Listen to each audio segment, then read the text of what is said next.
in mid-4th round, I get this call from the Philadelphia Eagles, and it's Andy Reid. He goes, "Hey, Clay, Andy Reid here. We're going to draft you. How do you feel about being a Philadelphia Eagle?"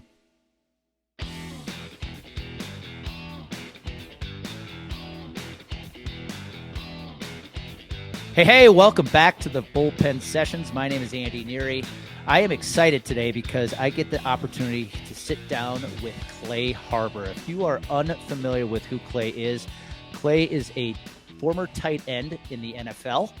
You're going to learn here very quickly. He played for some of the best coaches in NFL history, so that's going to be exciting. But what I love about Clay's story is he grew up in a small town outside of Chicago, became a football sensation at a small high school southwest of Chicago, went on to play college football at the FCS level, and then turned that career into a successful NFL career. And most important, Clay has also transitioned into a very successful chapter 2 in life as well. And he is a consultant, a sports media analyst, a keynote speaker, all things that speak to my heart. So all things I want to love. I'm going to love to talk about. So Clay, welcome aboard. Welcome to the podcast.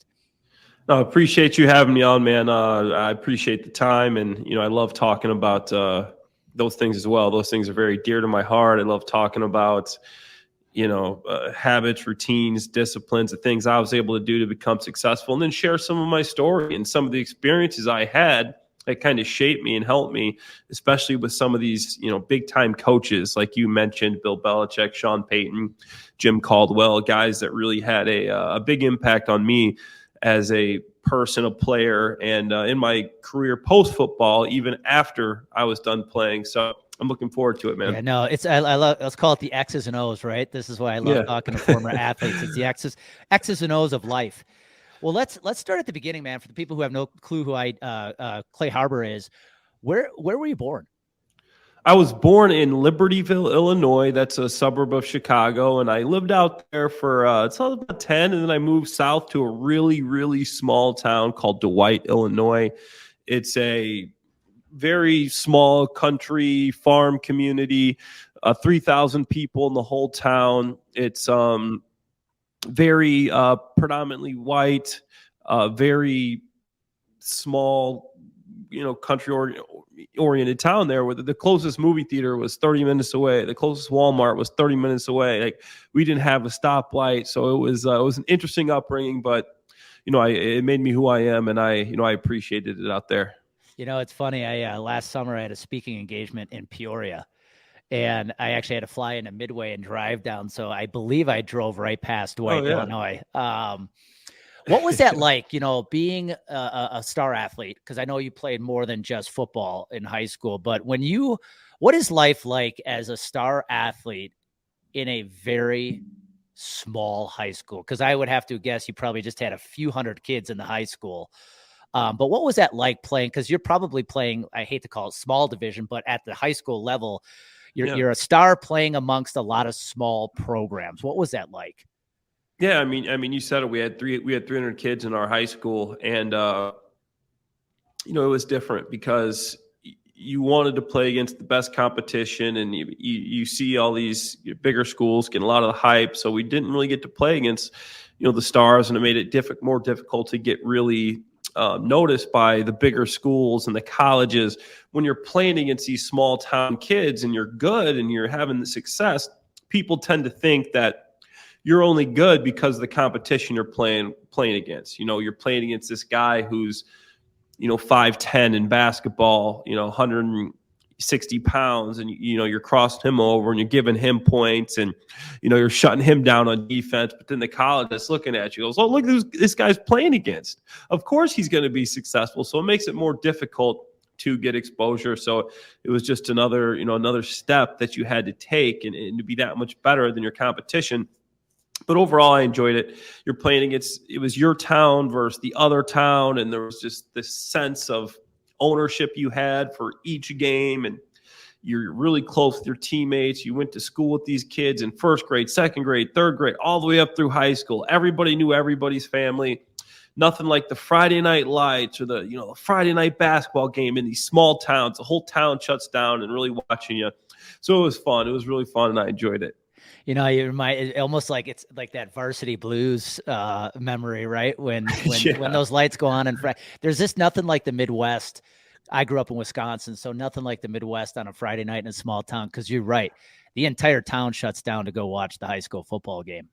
Now, did you play basketball? What other sports did you play in high school? Basketball, anything else?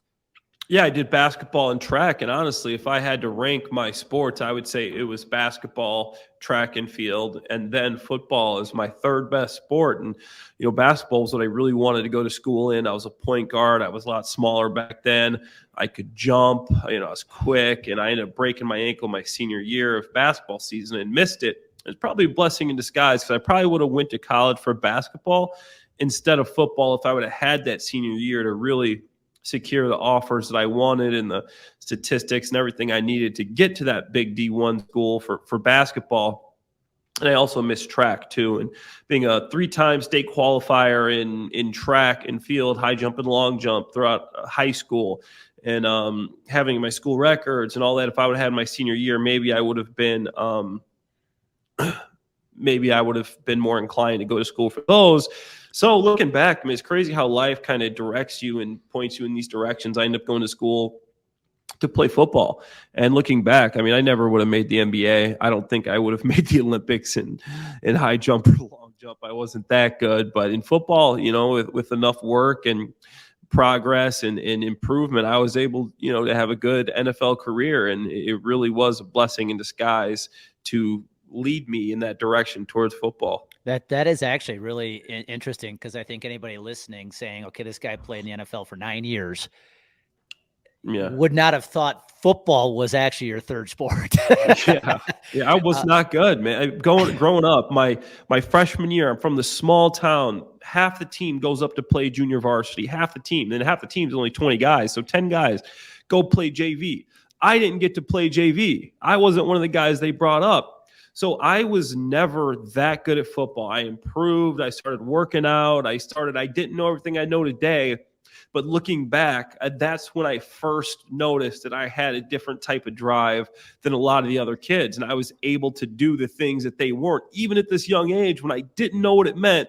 I didn't know the 1% better every day and the habits and the routine and discipline. I started just putting more time than they did and wanted it a little more. And that's why I was able to keep improving, go from a kid who couldn't play junior varsity as a freshman to, as my senior year, I'm all state. I'm all state, one of the best players in the state of Illinois.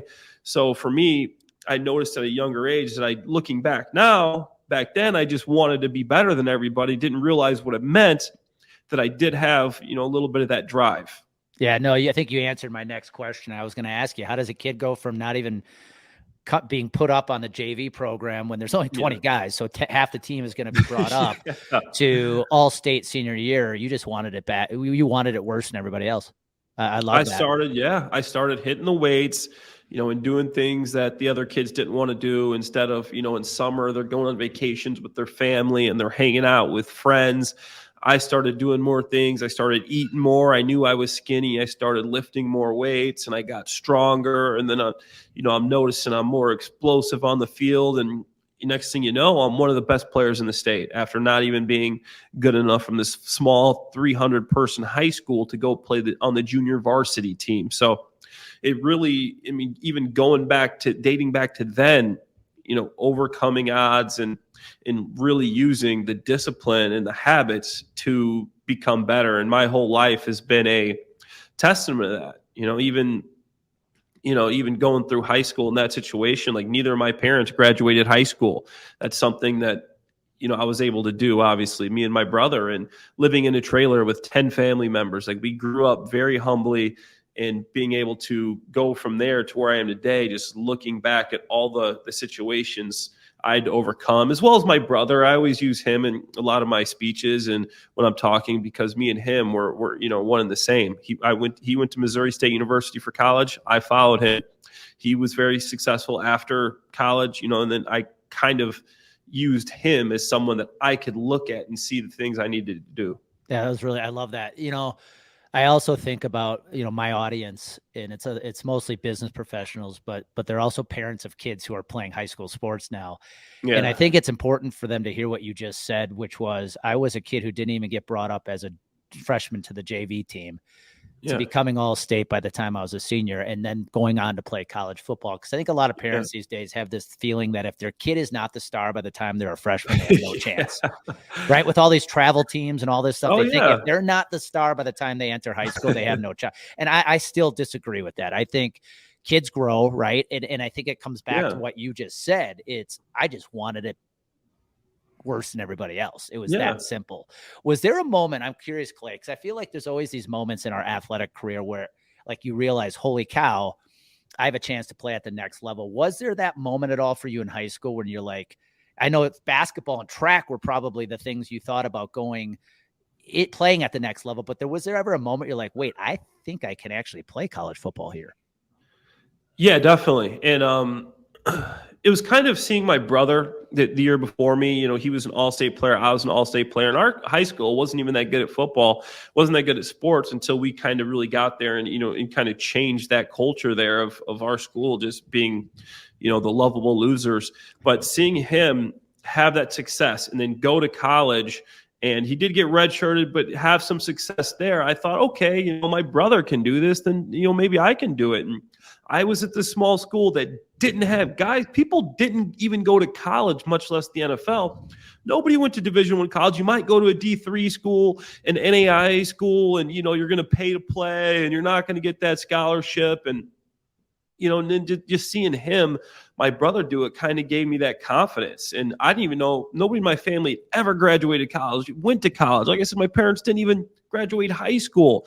This was something that at first I didn't realize I had the opportunity to do. But when I started getting better, like I said, I couldn't make the JV team. Next thing you know, I'm all conference. Next thing you know, I'm all state. And I'm really passionate about it. And, talking to some coaches, I had some good coaches that were very influential in my career and in my life, and just talking to them, hey man, if you really want to do this, you can do this. And I always had a thought in the back of my head, maybe I'm not that good. Maybe I'm playing against this competition. That's why I'm not good. But I always told myself, these kids are the same age as me. I work just as hard as they do. What makes them better than me? I know they went to a bigger high school. I know they play, but we're the same. Why are they better than me? And I always use that as a driving factor, that I'm going to train as hard as anybody and do all the things that I can do, because these people are people at the end of the day, and I can do the things they do just because they don't go to a different school, just because they're at a bigger college. When I go up to the NFL level and the college level, start playing smaller Division I school, just because the guy was from Alabama, I don't care. I'm from Missouri State. We're the same age. I can do what he does because I work just as hard as him. Yeah, I think about these travel programs today, right? Whether it's in football, you got the recruiting events and stuff that they go to in baseball. My sport was baseball, travel teams, things like that. One thing I think they have done well is it does give those kids from the small schools a chance, because you're right. Before the days of travel teams, you would always get kind of devalued because, well, look at his competition. But nowadays, these kids can still go play the travel teams in the summer or off season and still play against the best, even though they're playing for a small high school.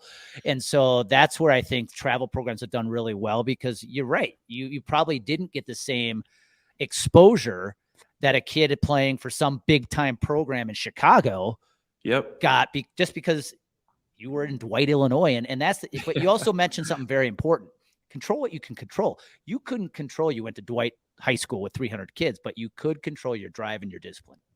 Yeah, absolutely. I agree with that 100%. And it's like you said, now there are ways to get out there and to get around that competition. I think that's important too. If there's like a parent watching that, expose your kid to the travel teams, and you do rise to the level of your competition, in a lot of aspects. But the main thing is, I always like this quote is you never rise to the occasion, you fall back to the level of your training. It's all about your training, your habits, your disciplines, your routines, and what you're doing there. Are you putting in the work? Or are you just, going to try to, play in your small school and then go play in this travel league? But if you're putting in the work, you go to these travel leagues and you just get that exposure to those players, that higher level, I think it helps and it makes you better.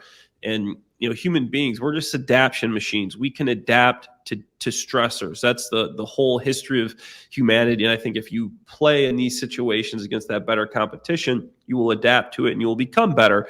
So a lot of it has to do with reps as well as, obviously the drive and putting in that extra work. But the more reps you get, the better you become. So it's all about, having that routine and everything set aside so you can have more time to do that. 100%. So you're now at Missouri State. Back in the day when I played it, we noted as Southwest Missouri State. Southwest, yeah. You're at Missouri State now playing with your brother. And I have to imagine, was it almost like a 4-year, in a way, a 4-year repeat of your high school? Because here you are, you went from a kid who didn't get called up to JV to now All-State. Now you're at an FCS program. And we know how the chapter ends on college. You end up making it to the NFL. What was that journey like playing?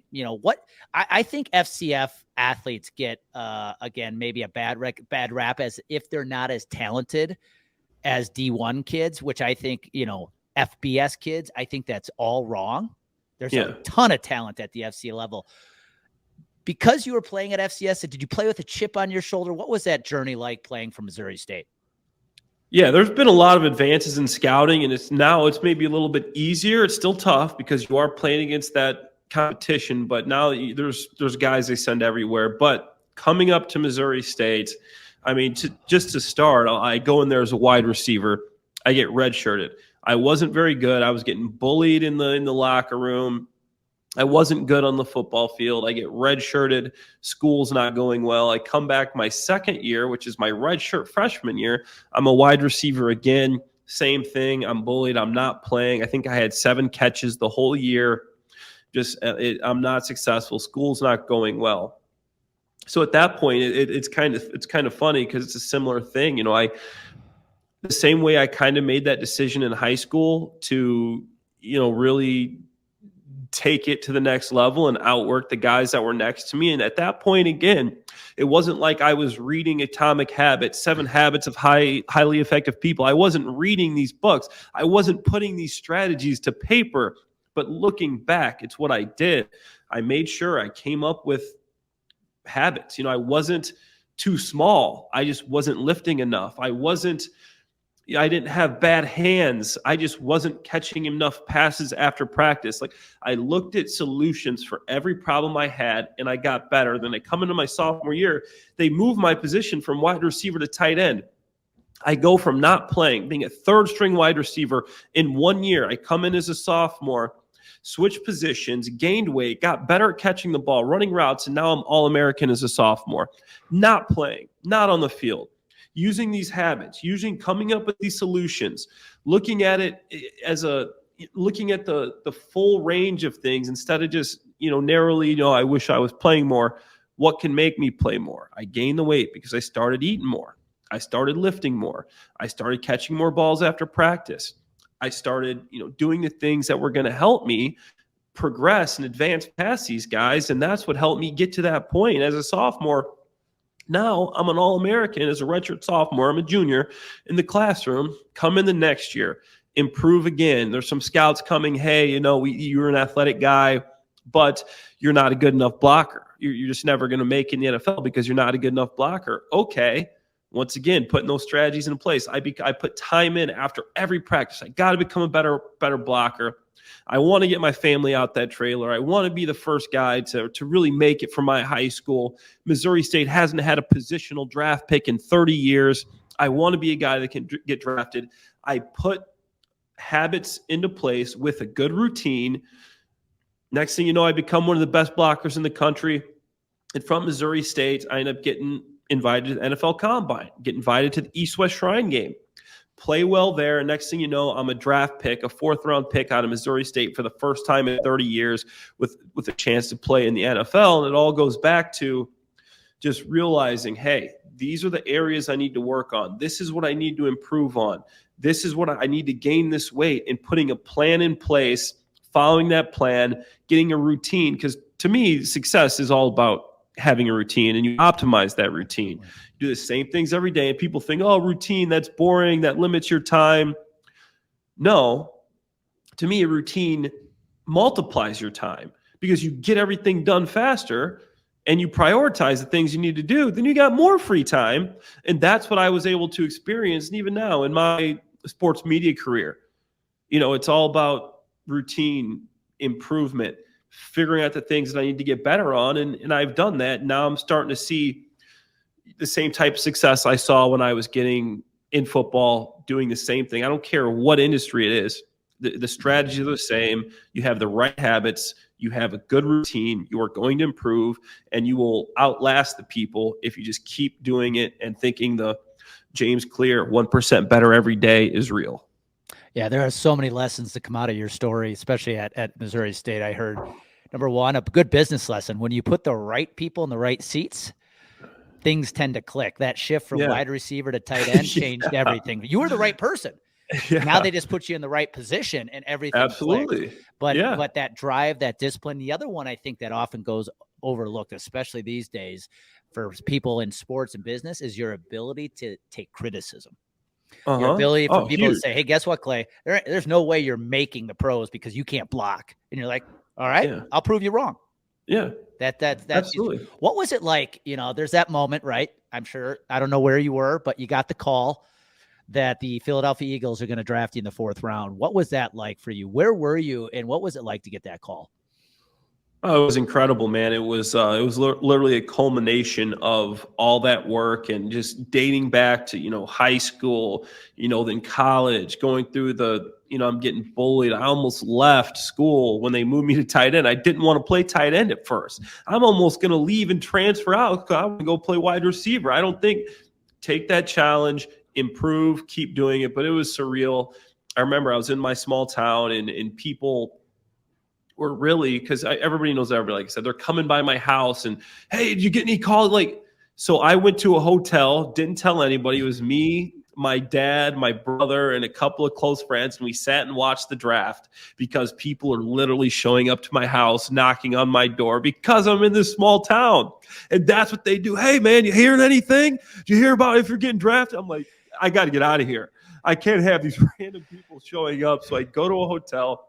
I'm watching the draft, and I'm seeing all these tight ends get drafted. And, I thought I was going 3rd round. The 3rd round comes and goes. 4th round, in mid-4th round, I get this call from the Philadelphia Eagles, and it's Andy Reid. And he goes, hey, Clay, Andy Reid here. We're going to draft you. How do you feel about being a Philadelphia Eagle?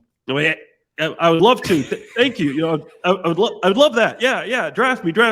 And, I celebrated with my family. We jumped up and down. Then we had a barbecue, and we had the people from the town come by and really hang out there. And that was fun because it was good for the town too. I always wanted to carry the torch for the small school guys that people just discounted and didn't think they could make it.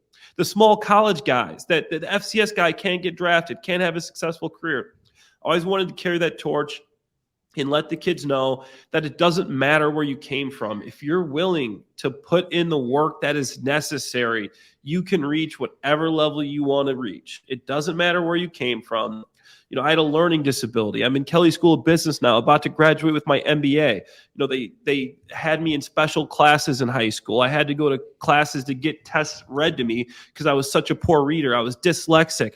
I couldn't write on papers. I'd had a teacher assistant sit there next to me and, let me know that I'm spelling this word wrong. And to me, that was this culmination of it doesn't matter where you start. What matters is what you are willing to put in and what you are willing to sacrifice. Are you willing to stay in on that Friday night when your buddies are out hanging out? You got a bonfire back in high school, in college or going to the bars. Hey guys, I'm just going to go get this extra lift in football. I got to study, guys. I'm sorry. I can't. Are you willing to sacrifice the things that the other people don't want to sacrifice? And if you are, it doesn't matter if you're from a 300-person town, 3,000-person town. If you go to a small college, you will eventually catch and overtake some of these guys that aren't willing to make those sacrifices. 100%. It's an answer nobody wants to hear, but the success comes in the work, the work you're putting in off the field when no one's watching. It's that simple. You want to make it to the next level, hit the gym instead of the bars. It's not hard. It requires discipline, but something you said too reminded me of the line from the movie Hoosiers. This is for all the small schools who never had a chance to get here. That's what you were doing. All the athletes from those small towns who maybe were talented enough, but never got that look, never got that chance. So that's awesome, man. Now I want you to describe something for me for the lay people out here like me when it comes to the talent level at the NFL. Because you hear these stories in the past few years when the Lions were really bad or the Browns were really bad. And they're like, oh, Alabama could beat the Detroit Lions this year. And it's like, there is no way. Talk to us about what that is like to get to the NFL, that jump in the level of talent when you get to the NFL. Because I think it's something most people can't understand. Yeah, it's just like, you realize that you can't beat people just off of strictly athletic ability or even strength or quickness. And, for me, moving from a wide receiver to tight end, like you said, I was in maybe the wrong spot, the right guy, wrong chair. I moved to tight end. And at first I'm running routes against linebackers. And if you're not familiar with a linebacker versus running route versus a cornerback at a wide receiver, big difference. Linebackers are about 250 pounds, stout guys, easier for me to get open. Now in the NFL, you don't have those advantages. So now it comes down to who's going to be in the books more, who knows their assignment better, and who has better technique. And now you just have to pay more attention to the technique. Because as far as the skills and the talent and the speed of the game, it just keeps getting bigger. They keep getting stronger. They keep getting faster. And, some of these guys are, you blink and they're past you.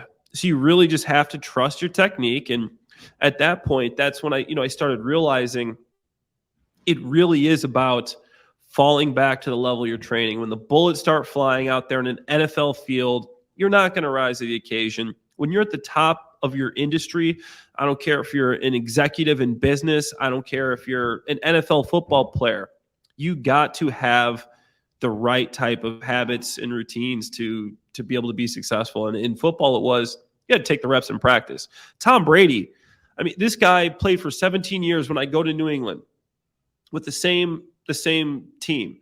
He's in the front row of every meeting, taking notes, writing down every play that Belichek or Josh McDaniels talking about on offense like he's never heard it before. In practice, he is as fiery. He's yelling and 7-on-7. It's crazy because this guy's done. He's won Super Bowl. He's been the MVP of the league. And this guy's acting like this 7-on-7 during OTAs is important as the game. There's a reason he's so good when he gets to the game because he's been through these situations before and he treats them just as important. He's able to fall back to the level of that training. He's seen all these situations before, and I think that's what separates the guy at the NFL level who can really focus on the small things. That's what makes a difference there is obviously you got to have the habits and the routine and the discipline, but also you got to pay attention to the details. Tom Brady is in the front row.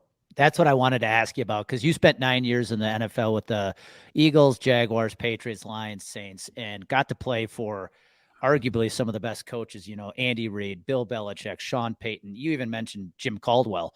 Even though he didn't have probably a ton of success, I think he's a highly respected coach in the NFL. Founded knowledge, yeah. What was it like to play for? We're talking icons of the sport when it comes to coaching. What was it like to play for those guys? It was honestly, it was incredible, and that's something that's had a big impact on me. Post football, and just looking back at some of those things, I'll go back and I'll remember a specific meeting and, I'll go back through my old notes and my playbooks and just pull out little pieces of, a quote here, a quote there. Even a guy like Gus Bradley, who wasn't successful in Jacksonville. These guys got to the level they were at for a reason. Just to be a coach in the National Football League, how much discipline and dedication that takes? And you start to realize, you hear their stories that they're normal guys like everyone else. And that's where the realization comes if you're with the sacrifices they made, you start to see how they were able to get to this point. They were able to sacrifice things. They were able to narrow their vision. And the one thing that I remember Bill Belichek saying, if you have more than 3 priorities, you have none. Okay? You have no priorities. You have more than 3. So focus on what you need to focus on. And that's one of the things that I've always remembered and stuck with me. You can't have a ton of different you can't be focused on 10 things. Narrow it down to here. If you have more than 3 priorities, here's what I need to get better at, these things, and this is what I'm going to do, and that's going to propel me forward. And I mean, I could go on for a day about some of the things I learned about them, but overall, it was the habits, the practice, the habits that in New England, you had accountability. You were going to be in practice. You were going to practice hard, and you had to sacrifice things. You weren't going to be able to stay out late. You weren't going to be able to go to that movie. You weren't going to be able to eat that cake if you wanted to be at the level you wanted to be physically and mentally to be ready to play for that organization. Well, and I think what you said about Tom Brady, when you think of the business world, right? I think it's easy for somebody to have a string of success and then they start coasting.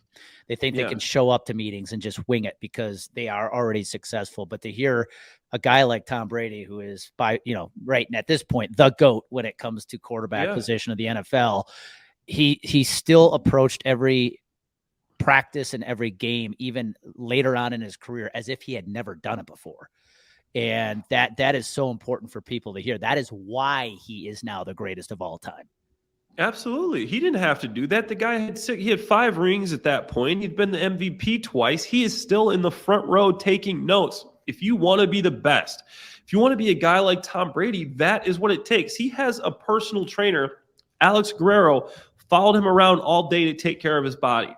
He's in the front row of he's writing everything down like he's never heard it before. In practice, he's going through each rep like he's never played it before. He knows these plays. He's doing it all repetitively just to make sure he's got it down. And that's why when it looked so easy when he was on the field, people want to be on the stage when raising the trophy, but they don't see is the time that he put in off the stage. Okay, that's where everything won. That's where the victory actually was in the off season when he's in the front row, when he's in that practice, and everybody just sees him raising the trophy, but he won that in those meetings and in the practices. Yeah, I couldn't agree more. Let's talk about, with the time we have left here, after 9 years, your NFL career is over. You move into chapter 2 of life, which today you're, now a sports media analyst. You've done some work with NBC Sports Chicago, ESPN 100, CBS Sports Chicago, 670 The Score. I can tell you, being a Midwestern kid, I definitely remember 670 The Score. You had a stint on The Bachelorette, which we won't get into. We don't have time for today, but I do want to pick your brain for something here, because you also are a keynote speaker, a consultant, and you talk about something you reference as the 4 quarters to victory. Yeah. Will you elaborate on that a little bit? Yeah. So I'm a part of, like we were talking about, I was a part of the Brand Builders organization. They helped me so much just to kind of tell my story. And, me looking back at the reasons I was able to become successful for this poor kid from Dwight, Illinois, living in a trailer with parents that never graduated high school, going to Missouri State, not being very good for 2 years, being able to make the NFL. When I get to the NFL, had 7 surgeries, come back from all these surgeries, able to play 9 years. Now in the sports media world, a guy who couldn't read well, was dyslexic. Now I'm able to be on these big time shows. I just signed a deal with the 33rd team, one of the top media agencies in professional sports. I'm working with NBC Chicago. I'm working with The Score 670 and be able to do all those things. And I really started, I took an approach, and I used a lot of the players that I witnessed. And to come up with the 4 quarters of victory, I wanted to put a system behind what I believe it takes to be successful. And just talking about Tom Brady, talking about Julian Edelman, Drew Brees, What set them apart? What set me apart? Why was I able to be successful? And I come up with these quarters, and first quarter, second quarter, third quarter, fourth quarter. I think if people use these quarters, it helps them to become successful. And I'm not saying it's all going to happen in the same time frame. I'm not saying it's all going to happen the same way, but I talk about habits, routine, discipline, and knowing your why. If you know your why, you'll find your way. If you have good habits, you're going to improve. If you have a routine, you're going to multiply your time and you're going to be more successful. If you're disciplined in all these things, eventually you are going to win if you stay consistent. So overall, if you follow these habits, these routines, these disciplines, if you know your why, you are going to stay on that path. And that is what all these guys did. Tom Brady knew his why. Tom Brady was a fifth-round pick that wanted to prove everybody wrong, that he was the greatest player in the game. Julian Edelman, this guy was undrafted quarterback. Never seen a guy more gifted in my life. One day I asked him, I go, Julian, why are you here so early at 5:30 in the morning catching passes? He goes, I'm just a fifth round. I'm just an undrafted guy. I'm just trying to make the team. Only problem at this point, Julian Edelman had been a Pro Bowler for 3 years. I go, Julian, you're a Pro Bowl player. His why is still to prove these guys wrong. Drew Brees, why is he doing what he's doing? People, I had a shoulder. I dropped to the second round. Nobody thought I could do this. He has a why. He's still proving people wrong. Okay, these guys have meticulous routines. Drew Brees flies me out to San Diego to throw with him for a week, puts me up in a 5-star hotel, flies me out first class, picks me up every day at 7 in the morning. We go to throw for an hour and a half. We go to his gym. We go to his massage therapist. This guy has the best routine I've ever seen in my life. He's back at home with his family at 4 p.m. after getting a ton of work in. People can't do that in 2 days. These guys have routine. They are disciplined. They know their whys, and that's why they are successful. And that's what I talk about in my speech, because it becomes so clear when you spend time with these high performers. Yeah. You said something there too. I think that's a common tie between all of you too. I'm willing to bet I've seen photos of you, man. You're obviously still in shape. And I think the same would hold true for a lot of those people you mentioned, a Tom Brady and Drew Brees. Even though your career's over, those habits, those discipline, that drive, that does not leave you. No. And I even know, Tom Brady is the newest of the retirees. I guarantee his habits and routines will not change in his retirement years whatsoever. No, and that's why he got a $100 million contract with Fox Sports to be a commentator. They know this guy has that mentality. He's going to be as successful in commentating and every other business venture as he was when he was playing football, because he is so good. He has this system. Tom's routine, he is doing the same thing at the same time every day. He's eating. His meal frequency is timed. He's getting stretched the same way. He's throwing the same way. He's watching the same film. He's in the front row in the same seat. He's on the same seat of the bus every time he goes to the schedule. He doesn't change, and that's why he's so successful. He doesn't have to make decisions. He knows exactly what he's going to do when he wakes up in the morning. He plans his day every night. He plans exactly what he's doing the next day. And that's why he's able to be so efficient and get so much more done. And over time, he's done so much more now than this next guy. I don't want to talk about, I also talk about a couple other players I played with, Blake Bortles. I went out to throw with him one time in California. We threw twice in a week because he was so unorganized. We didn't have a field set up. He didn't know this field was taken. But that's why Blake Bortles wasn't Drew Brees. That's why Blake Bortles wasn't Tom Brady. I've seen it on both ends. The guys that are successful are structured. They have that discipline to do it every day. They know that why, and they have the routine. I love that. I want to ask you a question here to wrap this up. But before we do, I think you just summed up my podcast, the purpose of my podcast in one statement, which is your 4 quarters to victory.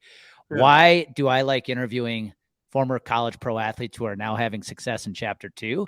It's because they have the habits, the discipline, the routine, and they know their why. Yeah. It's that simple. And those don't ever leave. Whether you're a tight end, a sports media analyst, a keynote speaker, or hell, you're just retired. Yeah. Those do not leave. And yeah, so it may look different now, but it's still the same strategy. It's still the same system, but obviously it's a little different now because it's not me catching passes. It's not me blocking. It's not me doing, now it's me, working on my information, knowing everything I need to know about the Bears, doing the research. How much time am I putting into my research? How much time am I putting into my presentation? Different things for sports media, obviously, but it's still the same system. Well, I just was at the latest Brand Builders Group workshop, working on my keynote, because it's the same thing. If you're going to go out and be a good keynote speaker on stage, it's the work you're putting off the field, right? You don't just show up and start speaking. And that's exactly it. So before I ask my last question, where can people connect and follow you? Where is it easiest to follow you if people wanted to do so? Yeah, so my sports media is basically on my my Twitter. My Twitter, I put everything I'm doing there.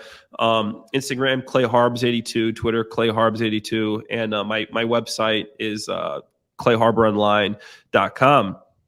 So Perfect. those are the places you can find me, and anywhere from there, you'll be able to get in touch with me. Awesome. We'll make sure to put that in the show notes. So here's my last question, and you gave me an image earlier I wanted to bring back.